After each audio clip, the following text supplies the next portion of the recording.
Assalamualaikum warahmatullahi wabarakatuh. Kembali lagi di pembelajaran jarak jauh atau belajar dari rumah untuk mata pelajaran teknologi informasi dan komunikasi. Sebelum pembelajaran ini kita mulai, marilah bersama-sama kita berdoa supaya kegiatan kita dapat berjalan dengan baik, dapat berjalan dengan lancar, dan selalu mendapat pertolongan dari Allah Subhanahu wa Ta'ala. Berdoa mulai.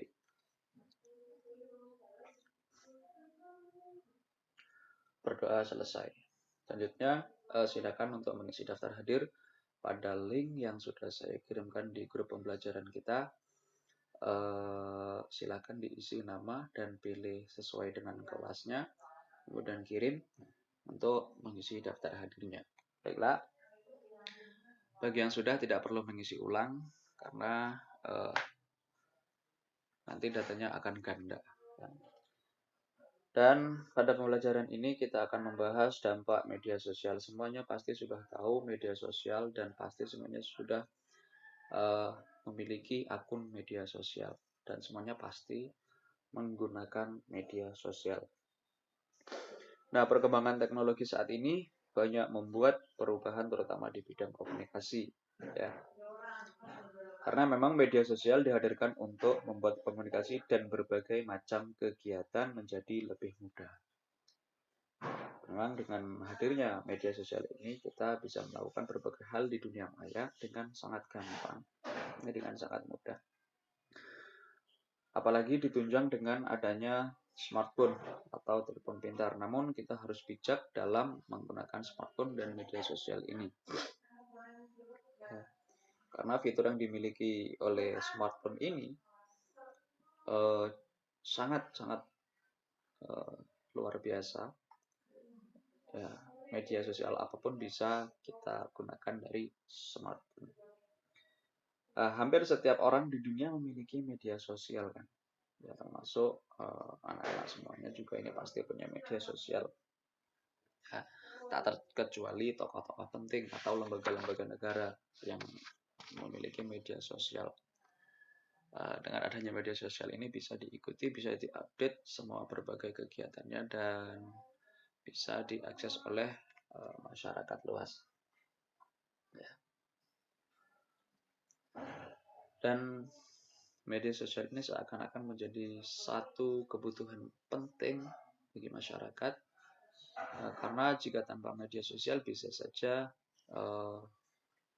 tertinggal atau ketinggalan informasi, ya karena sekarang semua aksesnya menggunakan media sosial, baik lembaga negara, baik itu instansi pemerintahan atau lembaga-lembaga pendidikan, semuanya pasti menggunakan media sosial untuk berbagai kegiatan.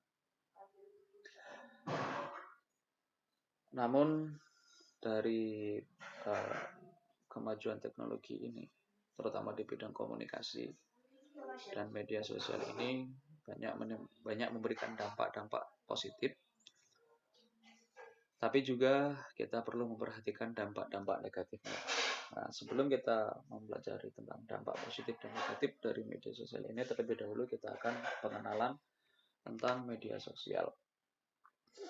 Nah, media sosial atau yang biasa disebut dengan medsos, ya seakan-akan itu memang menjadi satu kebutuhan bagi masyarakat yang tidak bisa dihindari. Dengan kemajuan teknologi ini, media sosial juga berkembang sangat canggih. Ya, kita bisa lihat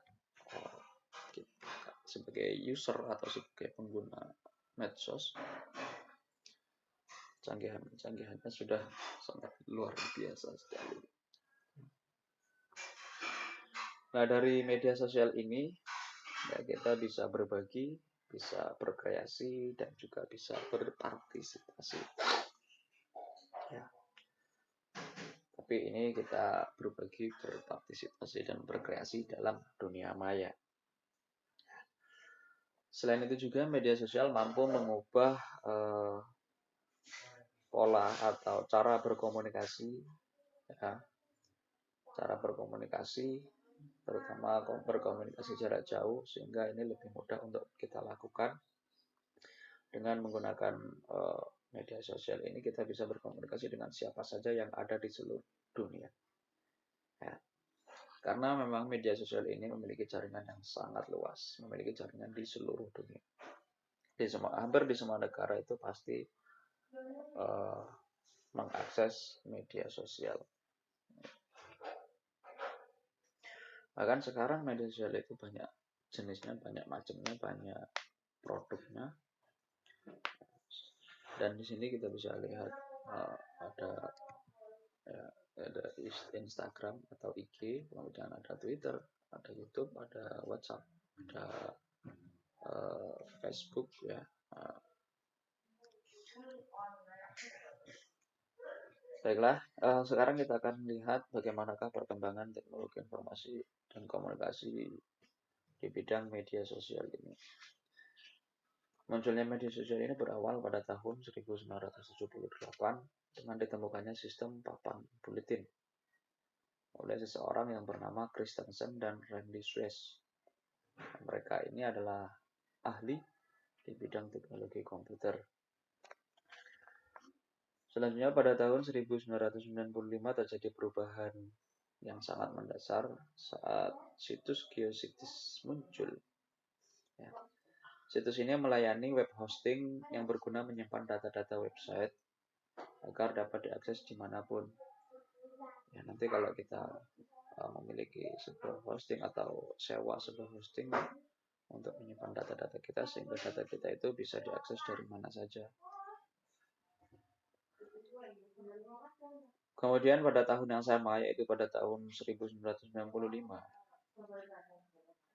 muncul sebuah situs yang diberi nama classmates.com. Situs ini merupakan jejaring sosial yang terbatas di lingkungan orang-orang tertentu. Jadi ini sifatnya bukan publik, tapi memang untuk orang-orang tertentu saja. Dan kemajuan teknologi atau kemajuan media sosial ini masih berlanjut pada tahun 1998 dengan lahirnya mesin pencari terbesar di dunia yaitu Google. Ya. Dan Google ini adalah mesin pencari atau search engine yang paling populer sampai saat ini dan posisinya belum tergantikan. Ya. Bahkan sekarang sudah menjadi mesin pencari yang utama di internet. Ya. Nah, jadi Google ini mengalami perkembangan yang sangat pesat sekali. Ya. Perkembangan yang sangat pesat sekali, bukan hanya Google tapi media sosial umumnya.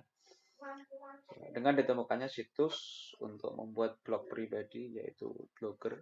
Ya, Blogger ini untuk membuat blog pribadi atau membuat catatan-catatan yang bisa disimpan, bisa diakses, bisa dibaca dari mana saja. Ini lahir pada tahun 1999.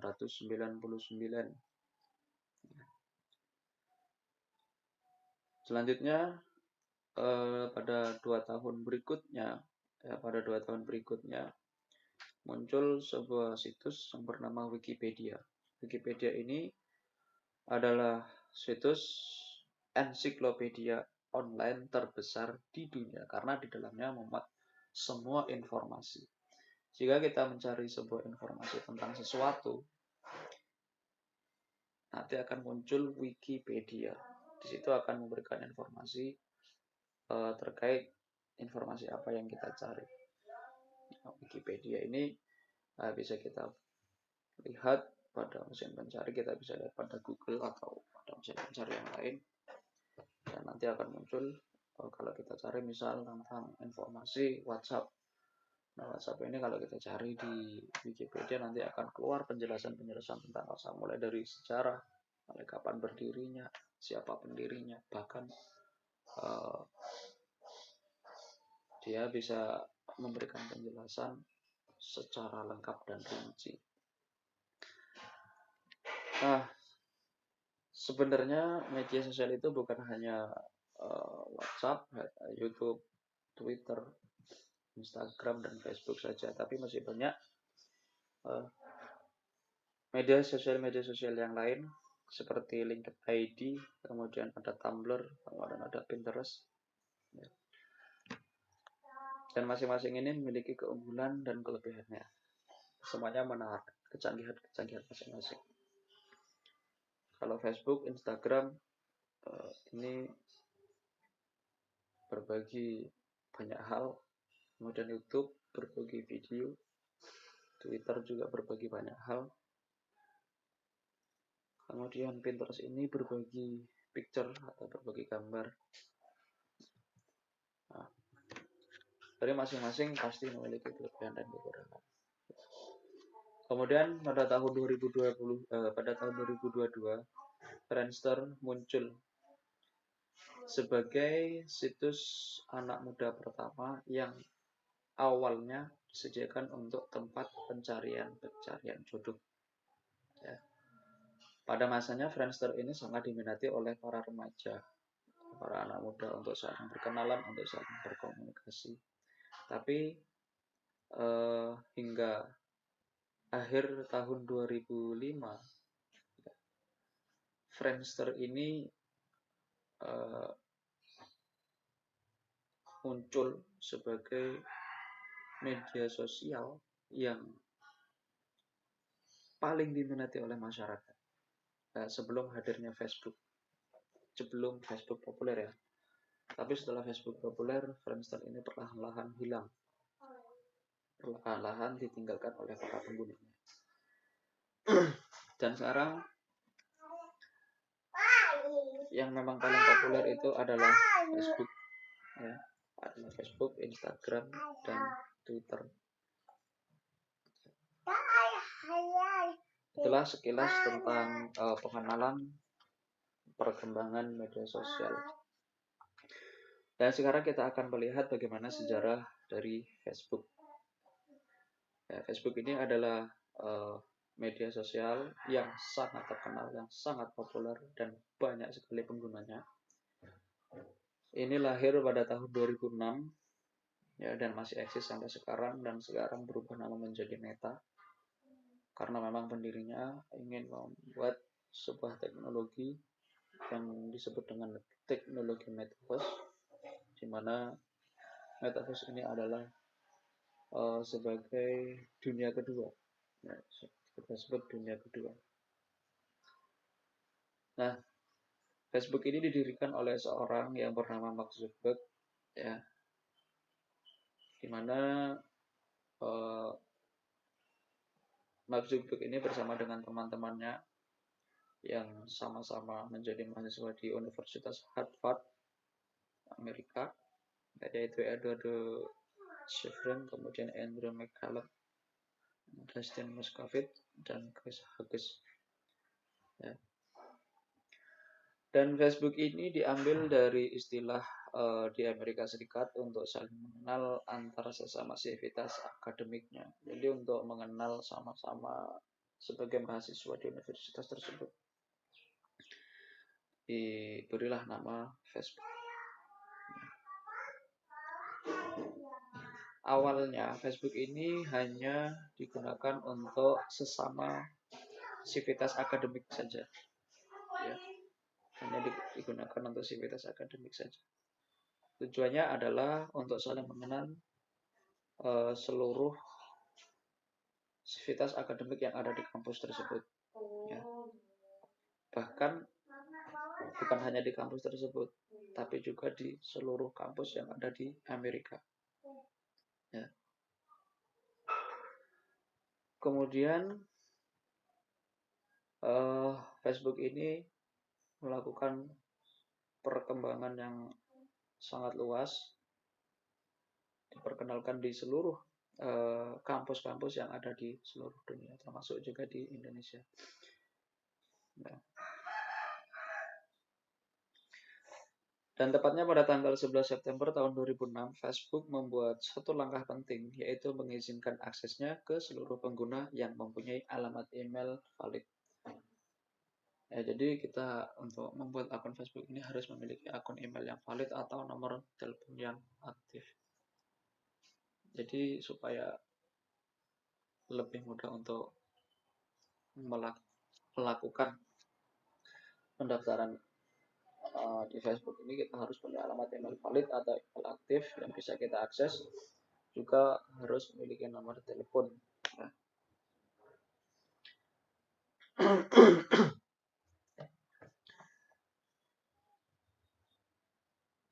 namun ini juga ada pembatasan usia.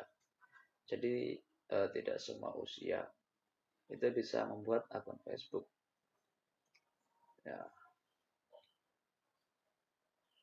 jika kita melihat ada akun anak-anak yang masih kecil, ya mungkin itu sebenarnya akun yang dibuat untuk orang tuanya, atau biodata yang diisi itu adalah biodata orang tuanya, kemudian namanya yang ditulis adalah dari nama anaknya. Ya, kemudian fitur-fitur Facebook itu sangat banyak, sangat lengkap. Ya, ada kita bisa melihat video, kita bisa siaran langsung, kita bisa melakukan chatting melalui Messenger dan seterusnya. Dan aplikasinya juga